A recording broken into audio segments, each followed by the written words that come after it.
Donc, rebonjour à toutes et à tous. Peut-être dans un premier temps, vous remercier d'être présent et d'avoir accepté notre invitation.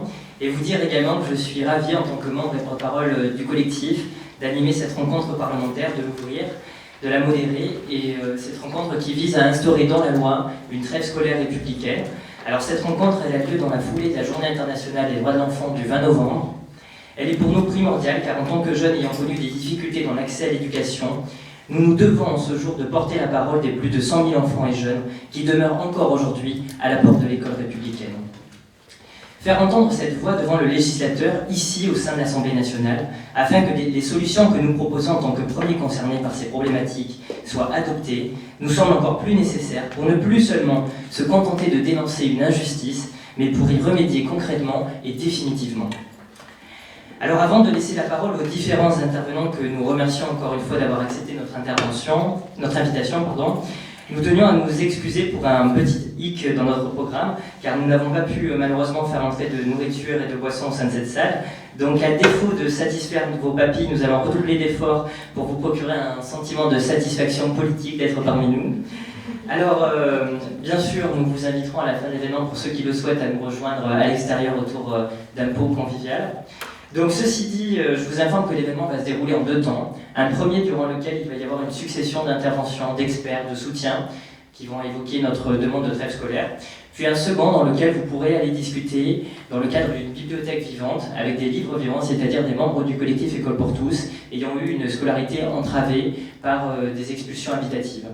Donc voilà, alors je vais tout de suite laisser la parole à Sandra Rigol, députée de la première circonscription du Bas-Rhin, si je ne me trompe pas, qui nous fait le plaisir d'introduire cet événement. Bonjour, ravie aussi d'être ici et de vous accompagner pour le lancement de cet événement. C'est vrai que le 20 novembre, c'était la journée des droits de l'enfant et qu'on a besoin d'avancer, notamment sur les droits éducatifs. Il est quand même complètement fou que dans un pays qui est censé être celui des droits humains, on en soit encore à réclamer le droit à une éducation et que vous deviez vous fédérer en collectif pour demander un droit essentiel. Ce qui ne m'incite pas à penser que l'on aille dans le bon sens, c'est le fait que 2-3 jours avant, nous étions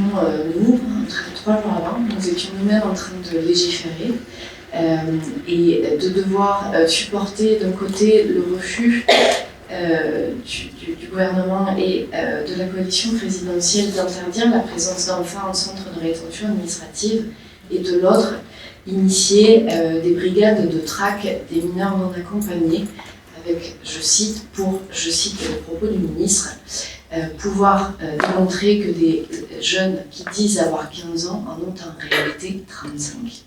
On est assez loin effectivement d'être dans un contexte favorable à la reconnaissance des droits des jeunes et on est assez loin d'être dans un contexte favorable au respect des droits humains. Pour autant, on continue à être là, on continue à travailler. André était avec moi pendant ces moments assez douloureux pour les droits. Et c'est une des motivations supplémentaires pour montrer qu'il y a des jeunes qui, contre vents et marées, continuent à avancer, à se former, à faire des choses et à incarner ce que sera la France de demain, malgré tout ce qui est fait pour l'empêcher. Et c'est la raison pour laquelle c'est important d'être là aujourd'hui, signer cette tribune et d'être là demain. Merci beaucoup. Alors...